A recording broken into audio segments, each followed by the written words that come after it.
এতিয়া আমি আলোচনা কৰি আছিলোঁ ভগৱান কৃষ্ণ নন্দ পিতাৰ গৃহলৈ গ'ল আৰু যোগমায়াক বসুদেৱে লৈ আনিলে কংসৰ কাৰাগাৰলৈ। আৰু আকৌ সেই আগৰ নিচিনা গাঁঠি লাগিলে। তাৰমানে আমাক বুজাইছে এক শ্ৰেণী ভাগৱত শুনাৰ পাছতো হৃদয় মুক্ত নহয়। এক শ্ৰেণী ভকত, যিসকল ভক্তই বছৰ বছৰ ভাগৱত শুনিছে কিন্তু হৃদয়খন মুক্ত নহয়। কেলে? জন্ম কৃষ্ণক দিয়ে, কিন্তু ভাগৱতলৈ আহিলেতো কৃষ্ণ জন্ম হ'বই, ভাগৱতত আনন্দ পায়, ঘৰলৈ যাওঁতে যোগমায়াক লৈ যায়। এইটোৱে দুৰ্ভাগ্য।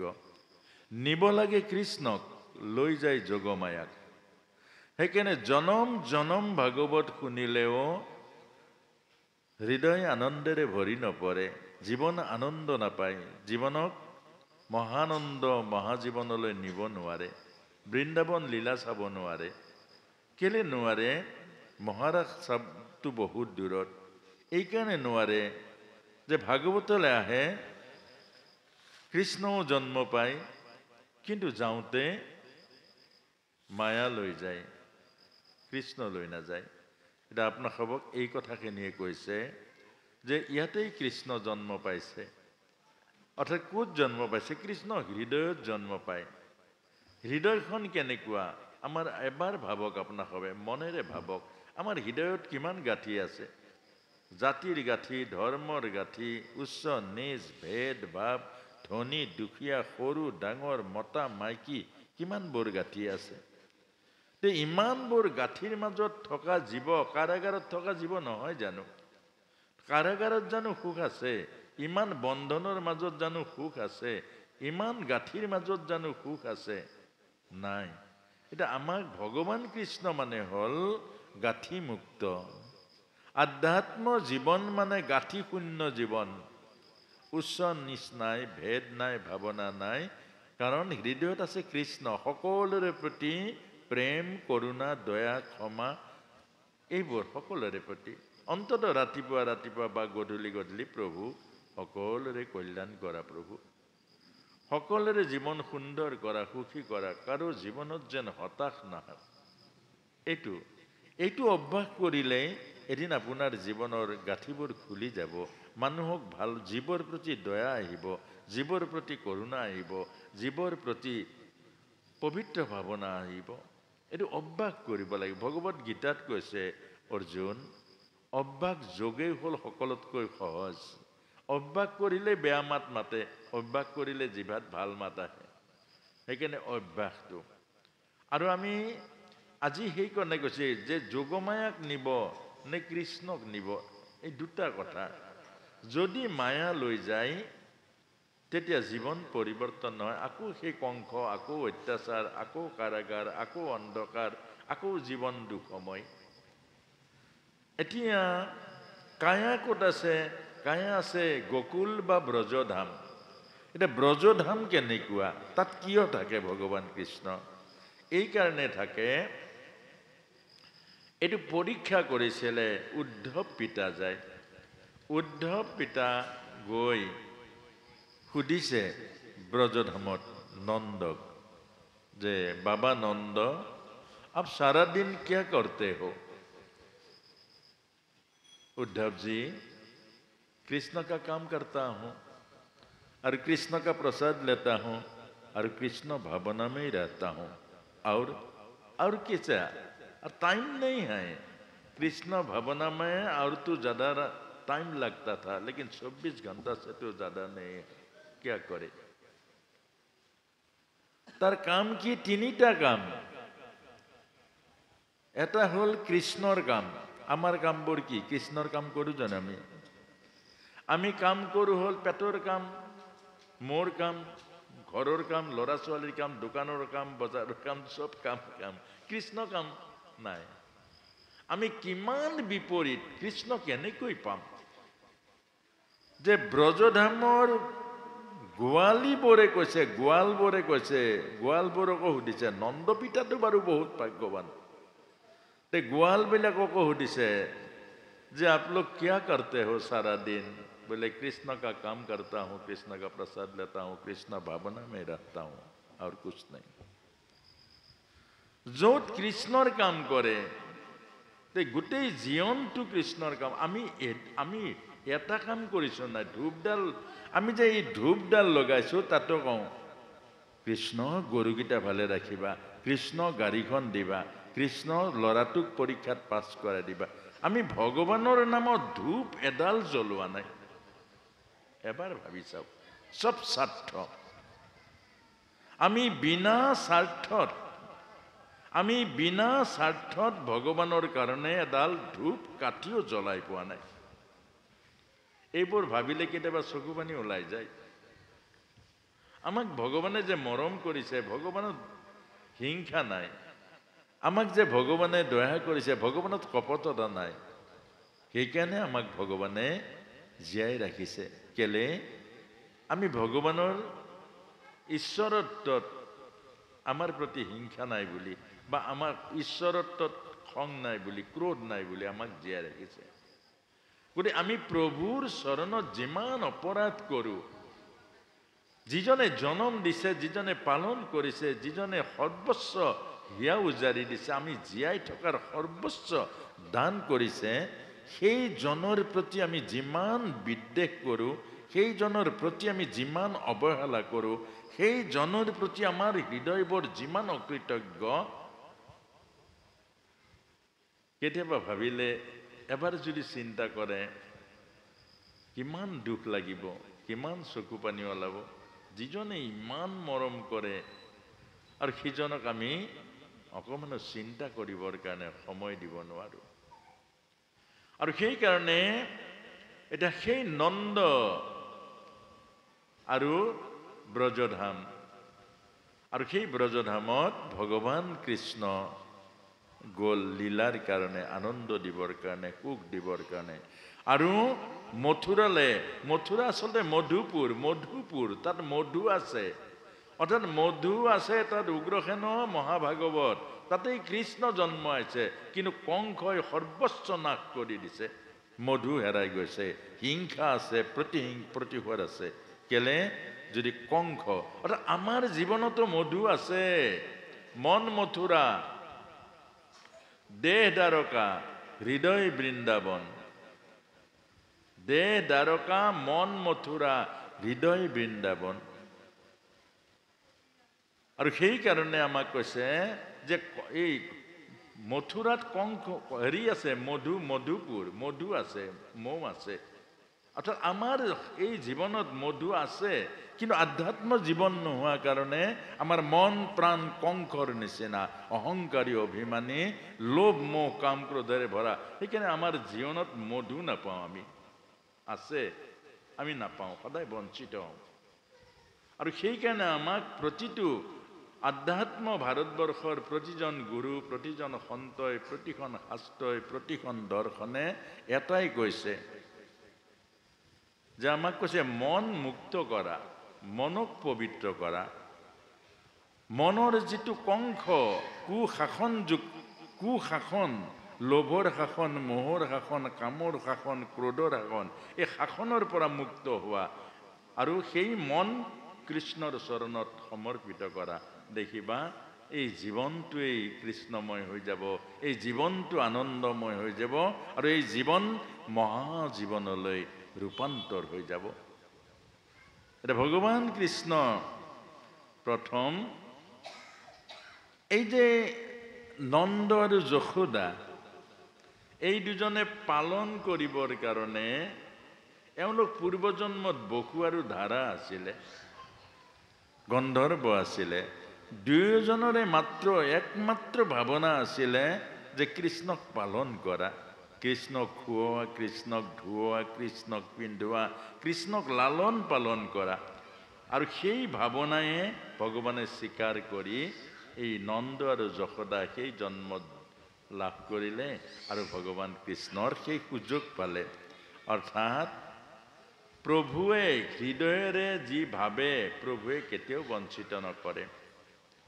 আৰু নন্দ যশোদা সেইকাৰণে কৃষ্ণক পালন কৰিবৰ কাৰণে সৌভাগ্য লাভ কৰিলে আৰু প্ৰিন্সি সুত পাই ভগৱানক পাবৰ কাৰণে কি খাটিছিল জগতৰ মংগলৰ কাৰণে ভগৱানক পুত্ৰ ৰূপে পাবলৈ কৰিছিল কামনা সেইকাৰণে দৈৱকী কৃষ্ণক জন্ম দিলে তেওঁ গাখীৰ অকমানো খুৱাবলৈ সৌভাগ্য নাপালে কিয় ভবাই নাই অৰ্থাৎ যি ভাবে সেইটোৱে পায় যি ভাবে এইটোৱে পায় এই কথাটো আমাক বুজাইছে এটা নন্দৰ ঘৰত নন্দ পিতাৰ ঘৰত প্ৰথম ভগৱান কৃষ্ণ লীলা পুতনাবধ আমাৰ ভগৱান আনিছিলে নেকি অ মা কেনি গ'ল ভগৱান আনিব লাগে মোক দেখ শ্ৰীমুখ দেখাব লাগে আহিব লাগে ইফালে আহক মণিকোঠৰ পৰা আহিব আমি অকণমান আপোনালোকক ভগৱানৰ শ্ৰীমুখ দেখুৱাই দিওঁ এই ব্ৰজধাম এইখন হ'ল ব্ৰজধাম মনত ৰাখিব আজি ভগৱান কৃষ্ণ জন্ম পালে আৰু আজি সংকল্প ল'বক মায়া নালাগিব মায়া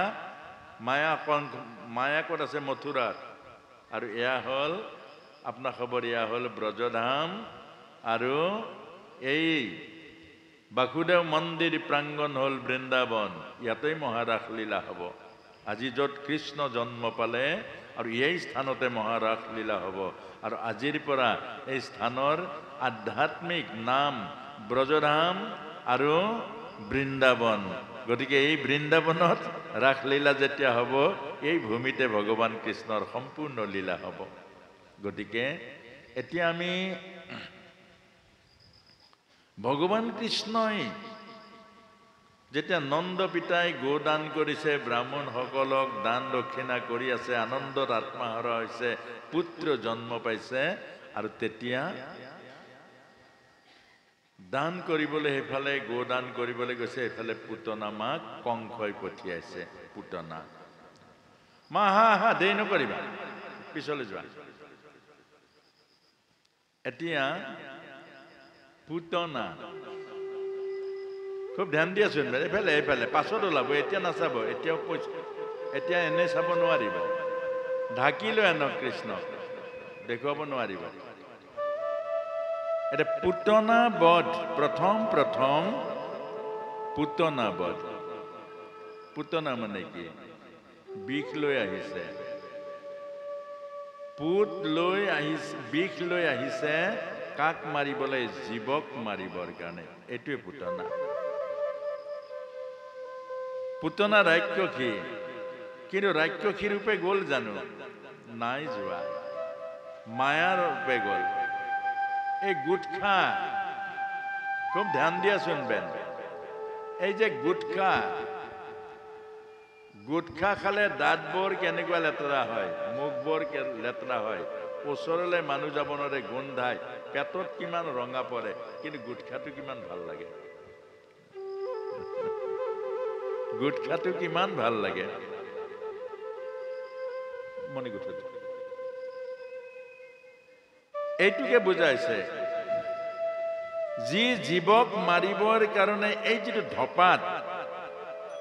ধপাত খালে মানুহে যেতিয়া ধপাত খাই নিচা লাগিব সি ধপাত নোখোৱাকে থাকিব নোৱাৰে বৃন্দাবন যোৱাৰ পাছতো বিচাৰিব ক'ত পায় এইটো পাবৰ কাৰণে বৃন্দাবন যোৱাৰ পাছতো বিচাৰিব কিন্তু এইটো কি এইটো হ'ল জীৱ মাৰে সাদা খালে অৰ্থাৎ ধপাত খালে আমাৰ ভিতৰত থকা আধ্যাত্মিক যিবোৰ চেল সেইবোৰ মৰি যায় কোষবোৰ মৰি যায় এজন মানুহে আধ্যাত্মিক কোষবোৰ যেতিয়া মাৰি পেলাব তেওঁ হেজাৰ বাৰ বুজালেও বুজি নাপাব আজি যে কথাবোৰ বুজি নাপায় কেলে বুজি নাপায় অৰ্থাৎ আধ্যাত্ম চেলবোৰ আধ্যাত্ম কোষবোৰ মানুহজনৰ মৰি যায় আধ্যাত্ম কোষবোৰ মৰি যোৱাৰ পাছত পাপ কি পুণ্য কি বুজি নাপায় 100 বাৰ ক'লেও বুজি নাপায় এইটোকে কৈছে পুতনা আৰু বাকিবোৰৰ নাম ল'ব নাপায় সেইবোৰ হ'ল জীৱক মাৰে জীৱক মৰা প্ৰতিটো নিচাই হ'ল পুতনা, কিন্তু সেই জীৱই তাক সদায় সুন্দৰ কৰি লয়, সুন্দৰ কৰি লয়। সেইবিলাক সুন্দৰ হয় জানো? যি বস্তু খালে ৰাতি ৰাস্তাত বাগৰি থাকে কুকুৰে মুখ চেলেকে, চেলেকে না চেলেকে? সেইটো কিয় ধুনীয়া কৰি লয়? সেইটো কি কাৰণত ধুনীয়া দেখে? এইটোৱে হ'ল মায়া। এই বস্তুটোকে কৈছে মায়া। ৰাক্ষসী মানে হ'ল এই নিচা জাতীয় বস্তু যিমান আছে এইবোৰ ৰাক্ষস, আমাৰ আধ্যাত্ম জীৱনটোক মাৰি পেলায়। কিন্তু আমি তাক কিয় গ্ৰহণ কৰোঁ? এইকাৰণে সি ৰাক্ষস ৰূপে নাহে, নিচা ৰূপে আহে। আৰু নিচা কৰিলে ভাল লাগে, আৰু সেই নিচাটোৱে হ'ল মায়া, মোহিনী ৰূপ। সি যদি ৰাক্ষস ৰূপে আহে কেতিয়াও কোনেও নাখাব, কিন্তু সি নিচা ৰূপে আহে। সেইটো খালে ফূৰ্তি লাগে নালাগে? ৰাস্তা ৰাস্তায় যিকোনো বকিলেও লাজ লাগে জানো? নালাগে। সেইটো খালে কাৰোবাক দম দিলে লাজ লাগে জানো? নালাগে। এইটোৱে নিচা, এইটো মায়া, এইটো মায়া। কিন্তু তাৰ বিনিময়ত যে জীৱনটো মাৰিছে এইজনে ধৰিব নোৱাৰে। তাৰ বিনিময়ত যে তাৰ আধ্যাত্ম জীৱনটো খাই পেলাইছে, আনন্দ, প্ৰকৃত যিটো হৃদয় আনন্দ, কেৱল আনন্দ, পৰমানন্দ, আধ্যাত্ম যিটো জীৱন, এই আধ্যাত্ম জীৱনটো তাৰ খাই পেলাইছে। আৰু সেই মানুহজনে আধ্যাত্ম যিটো আনন্দ কাহানিও বুজি নাপাব, বুজি পাব কুকুৰ, মেকুৰী, গাহৰিৰ যিটো আনন্দ, এইটো বুজি পাব। মানৱ জনম পাই, মানৱ জীৱন পোৱাৰ পাছত যেতিয়া আধ্যাত্ম আনন্দটো মৰি যাব, আনন্দটো নাপাব, কুকুৰ মেকুৰীৰ আনন্দ পাব। সি কুকুৰ মেকুৰী হোৱা হলে ভাল আছিল। মানুহ হৈ আনন্দ কৰিছে কুকুৰ মেকুৰী আৰু গাহৰিৰ নিচিনা। কেলে? তাৰ আধ্যাত্মিক জীৱনটো খাই পেলাই। এতিয়া এইটো হ'ল দৰ্শন, কিন্তু কাহিনীটো বেলেগ। এটা হ'ল দৰ্শন, অৰ্থাৎ আজি এই দৰ্শনখিনি জনাজনে কেতিয়াও এই নিচা নাখাব। কেলে? জীৱন নামাৰিব। জীৱন মৰাৰ পাছত আৰু একো নাথাকে, আৰু পাছৰ জন্ম বহুত কষ্ট হ'ব। কেলে? এই সুন্দৰ মানৱ জীৱনটো যদি আপুনি নষ্ট কৰে, আপোনাক দিয়া ঈশ্বৰৰ সকলোতকৈ বৰদান হ'ল এই মানৱ জন্মটো। আপোনাৰ ভিতৰত প্ৰেম দিছে, কৰুণা দিছে, দয়া দিছে, পবিত্ৰতা দিছে, আত্মাৰ পবিত্ৰ অনুভৱ, সেইবোৰ যদি আপুনি মাৰি পেলায়, আপুনি নিজেই মাৰি পেলায়, নিজেই নিজক মাৰি পেলায়, নিজেই নিজক অনিষ্ট কৰে, তেতিয়া আপোনাৰ শাস্তি কি হ'ব? কোটি কোটি জন্ম ভোগ কৰিব লাগিব, উদ্ধাৰ নাপায়। এই কথাটোকে আমাক বুজাইছে। সেইকাৰণে কেতিয়াও নিজে নিজক নামাৰিব, নিজে নিজৰ জীৱন ধ্বংস নকৰিব, নিজে নিজৰ সুন্দৰ জীৱন নষ্ট নকৰিব। আৰু এই প্ৰভুৱে দিয়া, ব্ৰহ্মাই বাঞ্ছা কৰে মানুহ জন্ম পাবলৈ, আৰু যদি নিজেই নিজৰ জীৱনটো ধ্বংস কৰি দিয়ে, নিজেই নিজৰ আনন্দৰ মৃত্যুৰ কাৰণ হয়, নিজেই নিজৰ সুখবোৰ যদি নষ্ট কৰে, আপুনি ভগৱানৰ চৰণত বহুত অপৰাধী হ'ব, আৰু কোটি কোটি জন্ম বিস্তাৰ টেংকিৰ পোক হোৱাৰ পাছতো মই উদ্ধাৰ পাব নোৱাৰিম। আৰু সেই কাহিনীটো এতিয়া বামন ভগৱানে যেতিয়া বলিক চলিবলৈ গৈছিলে, অৰ্থাৎ তেতিয়া বামন ভগৱান বটু আছিলে, অকমানি আছিলে, ইমান সুন্দৰ আছিলে, ইমান ধুনীয়া আছিলে যে বলিৰ এগৰাকী কন্যা আছিলে। আৰু সেই বলিৰ কন্যা গৰাকীয়ে যেতিয়া বামন ভগৱানৰ ৰূপ দেখি মোহিত হৈ গ'ল, আৰু তেওঁ তেতিয়া মাতৃত্বৰ ভাৱনা বুকুৰ মাজত জাগি উঠিলে। আৰু তেতিয়া তেওঁ মনে মনে ভাবিলে যে এইটো সুন্দৰ, এই সুন্দৰ শিশুটোৰ, এই সুন্দৰ ল'ৰাটোৰ মই যদি মা হ'ব পাৰিলোহেঁতেন, সি যদি মোৰ সন্তান হ'লেহেঁতেন, তাক মই বুকুৰ মাজত সোমাই স্তন পান কৰাই মই ধন্য হ'লোহেঁতেন, মোৰ জীৱন সাৰ্থক হ'লহেঁতেন। আৰু সেই মাতৃত্বৰ যিটো স্তন পান কৰোৱা ভাৱনা ভগৱানে স্বীকাৰ কৰিলে। বামন ভগৱানে ক'লে তথাস্তু।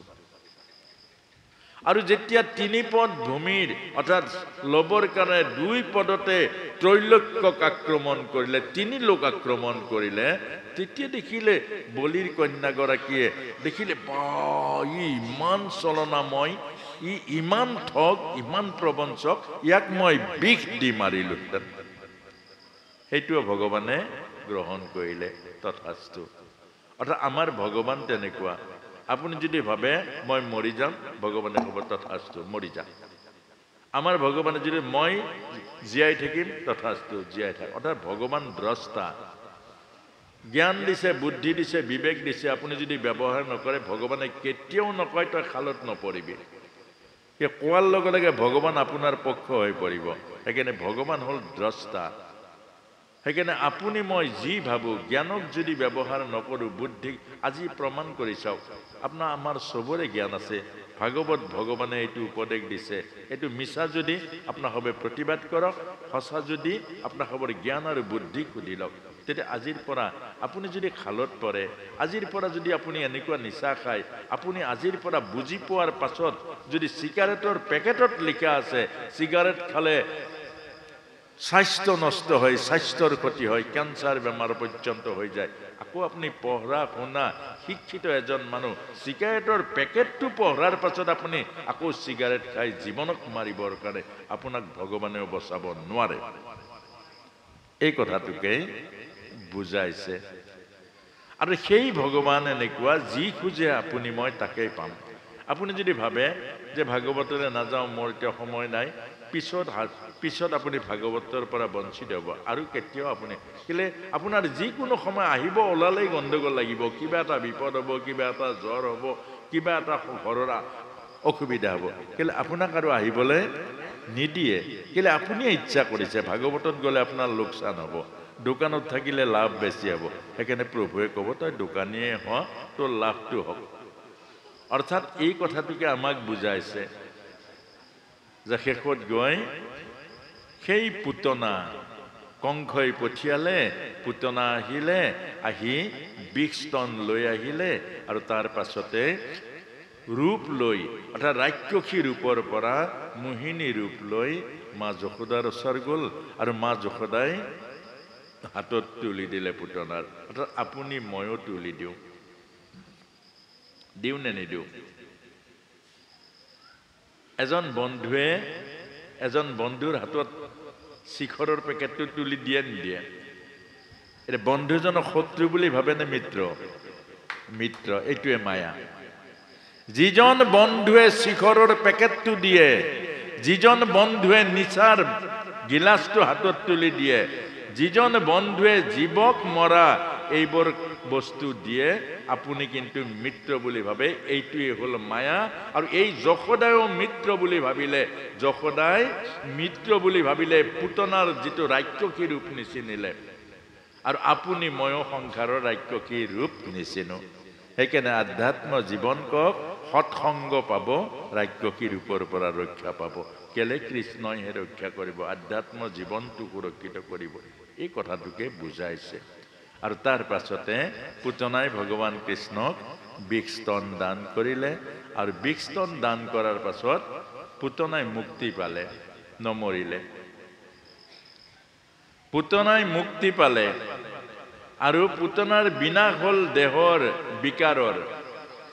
দেহটো বিনাশ হ'ল, কিন্তু জীৱৰ বিনাশ নহ'ল। জীৱ তললৈ নাহিলে, জীৱ ওপৰলৈ গ'ল, মাতৃত্বৰ মুক্তি লাভ কৰিলে। কেলে কৰিলে বাৰু? পুতনাই মাতৃত্বৰ মুক্তি লাভ কৰিলে, এইকাৰণে লাভ কৰিলে ভগৱানৰ লগত যোগ হ'ল, ভগৱানৰ লীলাৰ লগত যোগ হ'ল। সেইকাৰণে আমাক কৈছে মনত ৰাখিব যে আমি চব ভগৱানৰ লগত থাকিব লাগিব। ভাল হওক বেয়া হওক, ভগৱানক এৰিব নালাগিব। বেয়াটো ভগৱানৰ কাৰণে বেয়া নাই, বেয়াটো ভাল। অৰ্থাৎ ভগৱানৰ কাৰণে চোৰ ভগৱান, পুলিচ ভগৱান, গৃহস্থ ভগৱান। কেলে? খালি ভগৱানক এৰিব নালাগিব। এই কথাটোকে বুজাইছে। পুতনা বধ হ'ল, আৰু এতিয়া ভগৱান কৃষ্ণৰ লীলা আৰম্ভ হ'ব, আৰু নন্দৰ ঘৰত আনন্দ হ'ব। পুতনা বধৰ পাছতে ইমান আনন্দ হৈছে নন্দৰ ঘৰত যে সমস্ত নন্দালয় আনন্দৰ জোৱাৰ উঠিছে। পাৰ ভাঙা আনন্দ নন্দালয়ত, আৰু এই অকণমান এই পাৰ ভাঙা আনন্দৰ মাজেৰে ভগৱান কৃষ্ণ দৰ্শন হ'ব। প্ৰথম পুতনা বধ কৰি ভগৱান কৃষ্ণ আহিব আমাৰ মঞ্চলৈ। মনত আছেনে? যোৱাকালি প্ৰথম প্ৰভু ৰামে মাৰিছিলে তাতকী ৰাক্ষসী এগৰাকী তিৰোতা, আৰু আজি ভগৱান কৃষ্ণই বধ কৰিলে এগৰাকী তিৰোতা পুতনা। সেইকাৰণে কৈছে মায়া মৰাৰ পাছতহে কায়াক পাব, যেতিয়ালৈকে মায়া মাৰিব নোৱাৰিব কায়া নাপায়। এইটো বহুত ডাঙৰ কথা। মায়া মুক্ত হ'বই লাগিব। মোৰ ঘৰ, মোৰ মানুহ, মোৰ পৰিয়াল, মোৰ ল'ৰা, মোৰ ছোৱালী, এইটো নহ'ব। এইটো হ'লেই মায়াৰ মাজত আবদ্ধ হৈ থাকিব। ইয়াৰ পৰা যদি মুক্ত হ'ব পাৰোঁ, তেতিয়াহে আমি বাহিৰলৈ ওলাব পাৰিম। মুঠতে গাঁঠি থাকিব নোৱাৰিব। আৰু সেইটোৱে হ'ল পুতনা বধ, মায়া মুক্ত কৃষ্ণ আজি নন্দৰ ঘৰে।